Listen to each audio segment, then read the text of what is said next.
how satisfying the victory was, because you came into this series after 3 consecutive series defeats in this format. So how much satisfaction are you taking from this series? Yes, I'm taking a lot of satisfaction from this series. It feels really great. As I said before, I've never come to Bangladesh and won any series, whether it be T20, ODI or Test. So it feels really good that we can finally achieve a series win. And how was the plan? What was your plan in the ranches? Because we saw in the first two games, Bangladesh struggled during their ranches, but you guys and the new guy played tremendously well. They struck boundaries from the early of your innings. So what was actually your plan? The plan was actually to just bat normal, 6-7 runs or over, up to around the 15th over. But as me and Akeem, we got in on the wicket, it became easier to play our strokes, and we were seeing the ball good, and the ball was coming on nicely. I think that this wicket was the best wicket of the 3 games.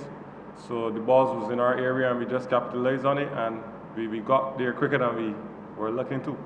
Bangladesh people say that Dew was much in this match rather than the opening 2 matches. Do you agree, and how much helpful it was for you guys?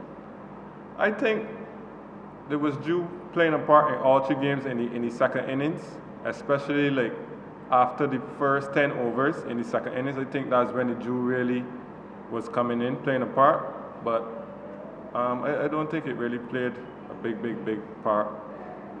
How was the performance of your bowler, especially when you Shepherd? Yes, he become just the second West Indian to take a hat-trick in this format.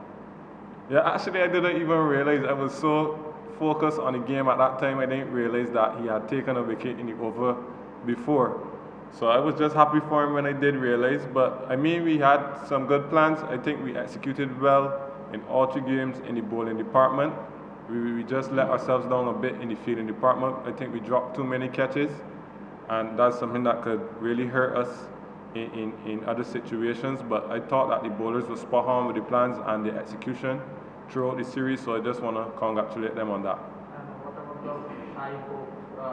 Was he given rest or like some? Yeah, I think he was given a rest. Roston 50 from 29 deliveries. Earlier, you did that innings. Earlier, Regular said that it was hard to bat on the first innings. What is the difference between 2 innings on the pitch? I just thought, as I said, it is a pitch that it takes a bit of time to get in, but as you get in, you get accustomed to the wicket. And I thought, as I said, I thought the wicket was a good wicket, better than the first 2 games. So we just applied ourselves, wait for the ball in the right area, and capitalized on it. 2 teams batting approach made the difference. Pardon? 2 teams, the way Bangladesh batted, they gathered only 151. On the second innings, you guys chased Bangladesh bowlers, hitting them all over the ground. Was the approach between 2 teams made the difference eventually? I just think the difference in the 2 innings was the partnership.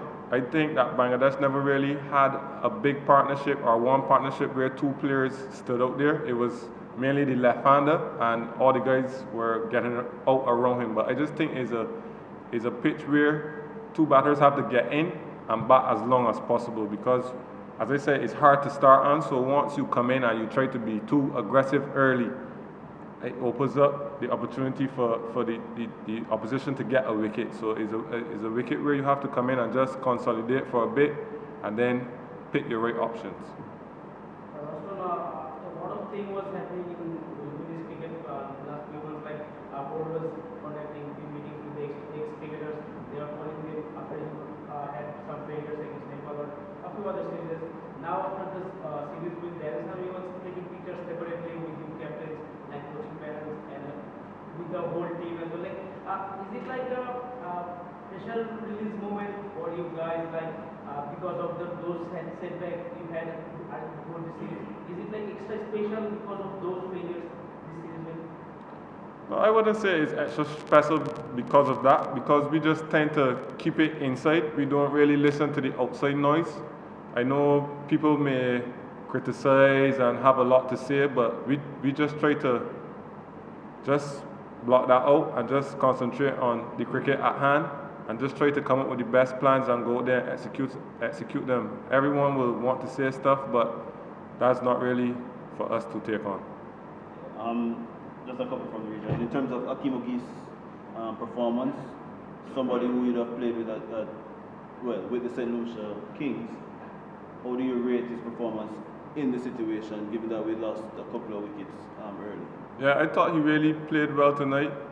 He had a great innings, but as you said, I played with him for St. Lucia over the last couple of years, and he's been improving steadily.